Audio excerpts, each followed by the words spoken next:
Tanvi. Hey, Jasmine. Hey, Erin. Hi, Courtney. How's it Hey, going? Tanvi, how are you? Not too bad. Happy it's Friday. Oh, Happy to yeah. be here talking about Wickr. Good. We're excited to have you on. So we've had quite a few AWS on air sessions with Wickr. I remember our most recent one that I got to see was over at Reinforce. And so they got to kind of tell us about what it is that you're here to demo since it had been announced and now it's available. So This is correct. We've been hard at work doing a lot of launches. So I'm excited to tell you about the one that my team and I built. It's called Data Retention. I can get right into it if you're ready. yeah, let's hop right into it. Tell us, Awesome. start with telling us, for the audience who has never heard of Wickr, tell us a little bit about what Wickr is and how it serves our AWS customers. Yeah, for sure. So AWS Wickr is an end-to-end encrypted service. We combine security with administrative controls, which is really what large organizations want. They want to secure their communications. They want to make sure they have the ability to build custom workflows. And also meeting compliance needs has become a really important part of just existing as an organization today. And that's what we are launching. That's what, Jasmine, you heard about at Reinforce, I think from Eric. So my team and I built data retention. I'll give a quick explanation of what it is, since a lot of this sometimes sounds like jargon. But data retention is the ability to help organizations own and access their business communications. So this could be text, media files that you're sharing internally. That capability we actually launched at your favorite event, Jasmine, reInvent last year. But this year, what we're bringing to it is the ability to retain conversations that users are having in Wickr with external networks as well. So in a day, you're talking to partners, you're talking to vendors, third parties, guest users. Now with data retention enabled, with this version of data retention that we're launching enabled, your organization is able to retain those communications, those business communications as well, while making sure they are encrypted and private. And there's AWS Wickr administrators, right, as well. So they have these in-network communications for end-to-end encryption and data retention. They can configure that? Correct, yeah. So this is something, if you're an administrator for your organization, you are controlling the policies for your organization and for your enterprise. So you would set them up for your entire, for all of the users inside of your network. And it's fairly easy to do. I think the demo will make it more evident. Yeah. Well, So, wake word go ahead, alert. Wake word alert. It's like I have my Echo device and I have a wake word and I can tell it to order things for me. It's a terrible, terrible decision. It shouldn't be next to me. Yeah. My wake word is demo. I have another one. It's free, but demo. Well, this demo's free, so both of those are. Oh my, free demo. Okay, I'm double woke. Perfect. So as you're pulling on my free demo, what I will tell you, I'll set up a little bit what I'm about to show you. So data retention from an enterprise and organization perspective, it's a big concept, especially when it works with encryption. But I think showing is always better than telling. So the demo I'm about to show you is what it looks like from the perspective of an end user that's using Wickr. So you or I, when we're inside of Wickr, what it looks like, I'll show you a few screens and we'll go through them quickly. So I want to set it up right. So the first view that you're going to see is a view of the Wickr client and just a view of how data retention can be configured to be turned on. And then in the second view, I will show you how when you have a few clients or apps or screens, whatever you want to call it, when you have a few of them set up, how communication is retained in this example in an S3 bucket somewhere. You can see the terminal will light up as soon as those comments are retained. So whenever you pull up my screen, I am ready to show you what this looks like. Awesome. So in the screen, like I said, on the left, you can see a Wickr client, and on the right, you can see the configuration view.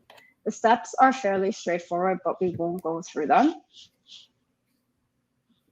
So you set up your retention Docker image, you will configure a server, all easier said than done. But when you turn it on, I want to show you that as an end user, you are always aware that you are in a network where your information is being accessed by your enterprise. You get a pop-up modal. And the next thing I'll show you is there's a little shield icon that also shows you you're in a network with data retention activated and turned on. So now this is the second view that I wanted to show us. So these are actually 3 different Wickr clients or 3 different Wickr apps that are confusingly named with the same name, but bear with me here. So you'll see a few things I want to call out. When messages go from one client into another, you will see the terminal window at the bottom light up with the messages that are being retained.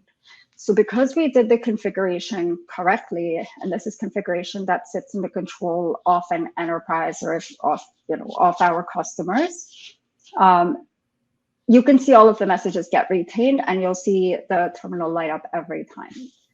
So you'll see communication happen internally and then also with external users, like a vendor. So this is just a test message.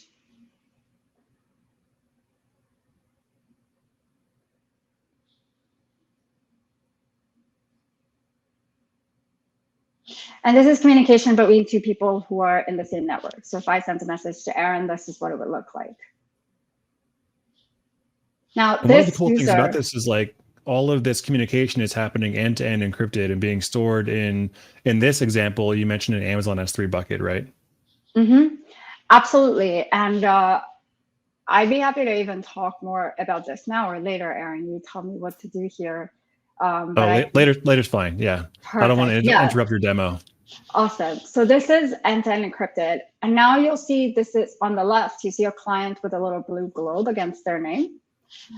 This indicates that the user is not in your network. You're federated with somebody outside your network, again, a guest user, partner, vendor. So even with this communication, when this message goes out, you'll see at the bottom lines of code appear because information is getting tracked in your S3 bucket. And you can see it's received here. You can also see a little indicator that says this room has external members. Be careful how you communicate. I like that warning. It's always nice to know. Yeah, we wanted to make it, I think the tenet we used here was inform and not alarm. And that's what we want you to know. Yeah, because in the past, I used to work for a government compliance company, and they dealt with a lot of personal sensitive information. And during one of the trainings, they mentioned sometimes data leak comes from an honest mistake. So in this case, we're getting really good information saying that someone external may be involved in the conversation. So Wickr's doing a great job broadcasting that out. I appreciate that. Pass it on to the team. Cool. So that's the end of my demo. Awesome. Demos are so fun. I love being able to see things in real time. Jasmine, I feel like I've been talking a long time. What questions do you have for Tanvi and the Wickr team? Yeah, Tanvi, so, you mentioned this, right? We are going through data retention. There can be a lot of reasons why, as to different customers have data retention requirements. But really, who is this for? I love that in the demo, you can see like this is from someone external. It shows how you're able to communicate across, different partner networks or with guests or even internally. But who really can take advantage of the data retention today? Yeah, that's a great question, Jasmine. So I would say this is for any large organization, any organization that is trying to ensure, or that is concertedly trying to ensure that their business communication is private, is secure, and from an organizational perspective, they want to make sure they have access to that data as well. So I guess really the question here is like the benefits of using Wickr's data retention. And the first one is a very obvious one, which is you get to leverage Wickr's end-to-end encryption capabilities, which are unique. And then the bigger one is also that the way the data retention is configured for your Wickr network is unique as well. So the way we built it is to work with our promise of end-to-end encryption. So we built it to be completely configurable. We built it using our bot architecture. So I know when we think of bots, we think of chatbots. It's not a chatbot, but the architecture we use is similar to our bots and integrations architecture. The benefit of that is a customer who uses data retention, they are able to host the data retention bot in their own environments. They can host it locally, they can host it on an EC2 instance, and that gives you one degree of flexibility. And it also makes sure that you have full control over how your retention is set up. Now, the second part is as this information is pulled in by the bot, it's also sent to either an S3 bucket or a data server that you want to configure. So again, there's an additional amount of flexibility here. What I was showing you in the terminal window, that's something you could set up for your organization in the way that you're most comfortable with. So public companies today, private companies, they all have unique records requests. They all have compliance needs that they have to fulfill. And for a lot of them, it's not just having that data. It's also for public companies, especially, it's a matter of public trust to be able to show that data or to do e-discovery on that data. So from all of those points of view, that's really who this is for. Yeah. Nice. I think that was perfectly answered my question. I know we mentioned also as we were going through the demo, someone mentioned bad actors, right? And so one of the features of this here is making sure that messages aren't intercepted. How does Wickr make sure that that's possible? Yeah, bad actors are something we think about a lot at Wickr because first and foremost, we are an end-to-end encrypted app with security at the forefront. And maybe it's a good time to even explain encryption and Wickr's way of doing end-to-end encryption. So I think in its simplest format, in its simplest terms, encryption is a way of making sure that when I send you, Jasmine, a message, only you receive it. So there is encryption at play that makes sure the message I send is only received and is only possible to be received by you, and there are no bad actors that can intercept it. Now, traditional encryption happens between a client, which is a device or your mobile or desktop, whatever you're sending from, and a server. Wickr's end-to-end encryption does not happen. It happens between my device or my client and your device or your client. So it's encrypted at the point of when I send it, and it's decrypted when you receive it. So a bad actor in the middle, there is no space for that adversarial attack. So that is not just data retention, that applies to all of Wickr's communication. All communication happening on AWS Wickr works like that. A follow-up question that some people ask is, how do you make that work with data retention?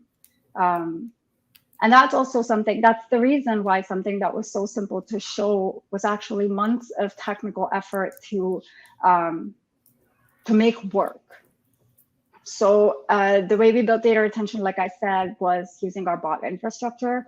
So our bot, actually, the data retention bot works like an encrypted client. So in simplest terms, think about it in that same example. I send you a message, Jasmine, it gets CC'd to that data retention bot, which is also an encrypted client. So again, it minimizes the risk of that person, the adversary in the middle attack, that bad actor.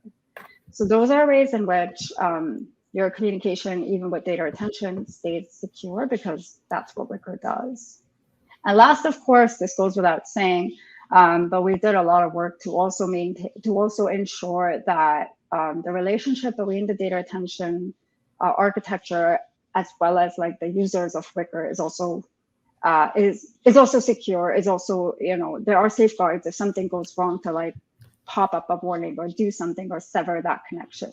So those are implied and embedded, and security is part of everything we do.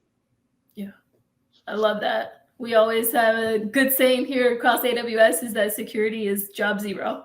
And so 100%. I love that that's already built in, that there are things built in to Wickr to go ahead and prevent a lot of that stuff that people don't have to think about. Oh, do I need to configure this? Do I need to configure that? Absolutely. Absolutely. Yeah. Aaron, you look like you have a burning question. I always have a burning question. You know me. So, Tanvi, you talked about the data retention bot, and thank you for showing the demo earlier, how we can make use and really leverage the data retention bot to help us. But are there any things that our viewers, our learners, or myself or Jasmine need to be aware of before we leverage launching and using a data retention bot, like maybe access to AWS services or data retention policies or like 15-minute message windows? I'm leaning way too much into like giving you what I want to hear. Yeah, so I mean, out of the box, we're configured to work with a lot of AWS services, S3, of course. I mentioned EC2 as well. And there's no end to how much security and how much infrastructure you can add here, right? So if you wanted to make your S3 encrypted, you're able to use KMS, you're able to use other services that do things like that. We also work with CloudWatch for metrics, and I'm sure there's other services.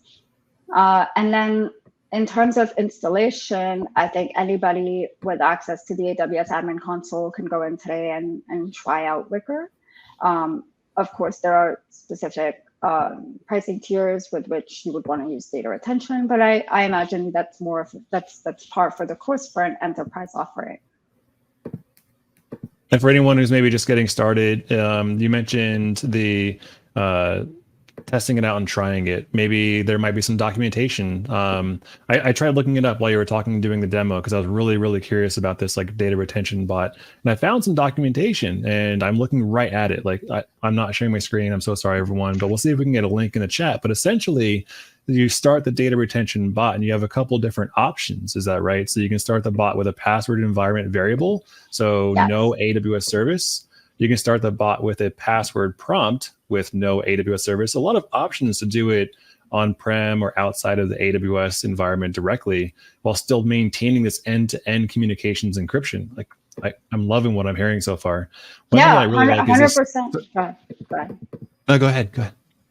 I was just going to say, I think data residency is another thing, kind of that you are sort of pointing at, because that's another point of flexibility that we can offer. You can set it up if you have data residency needs as an organization. You're able to set this up in the geographic residence that you want this data to live. So that's another point of flexibility. Yeah, because there's AWS Wickr and there's also AWS Wickr Government. So there's like two different sides of the business. So data residency for government organizations might be a critical component, or exactly. anyone who has to maintain that for a compliance purpose. Absolutely. And I think our customers are, in the private sector as well as public. So this offering, for it to be compatible and effective for both sectors, was pretty important for us. So and I think this is available in GovCloud. In GovCloud. Okay. Yes. On-prem and GovCloud, AWS Wickr. Got it. It's so cool. I got to say, like, my favorite thing about this documentation that I'm reading right now is, and this is really, really cool. So start the bot with a 15-minute message file rotation, which means that you can configure the bot to rotate receive messages files every 15 minutes. So data compliance, data residency, as well as data retention. Yes. Really yeah, neat. because we're not storing this data. I mean, at no point does Wickr have access to this data. So safeguards like that are pretty important.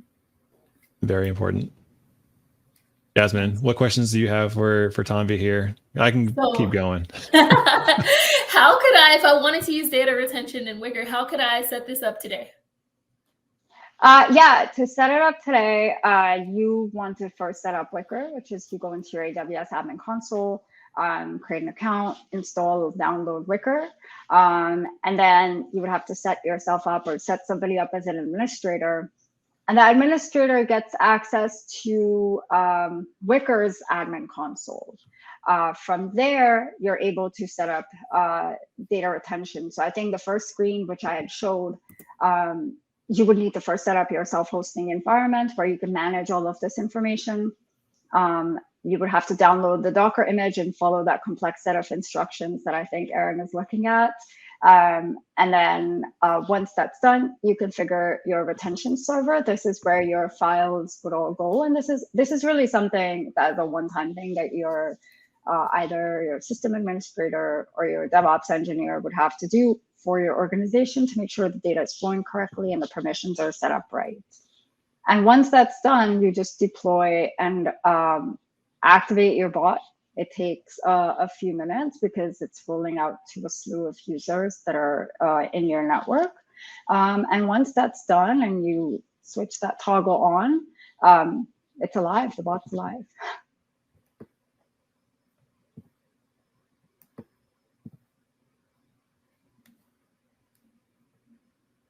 Aaron, I'm waiting on you to respond. Sorry, I think it was right when it was like my handover or something. My headphones told me the battery's low, and it said battery low. Please charge. Oh no! I thought it was because I did such a good job. That I would say that too. It was like blown mic away. Drop. It was mic drop. It was, I think I'm blown it was like away. that The moment. audience is blown away. It was that moment right when Tommy stopped talking, and I was like, I'm gonna smile and nod. I'll take it. Awkward Right. silence for the win.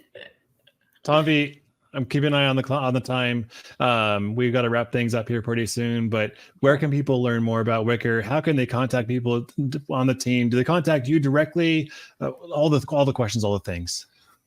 Yeah, I mean, we have our AWS website. The exact URL escapes me, but I'll paste it in the channel. We, of course, if you have AWS Admin Console, I would say just download it and find ways to use Wickr directly. And in terms of contact, I'll share the help at link also shortly, and that's where to go. Or contact me, that's fine too. Be careful what you ask for. Cool. This is true. This is true. All right, Tommy, Cool. thank you so much. Thank you so Jasmine, much, any last Aaron. words? Thanks, Jasmine. Thanks, Tommy.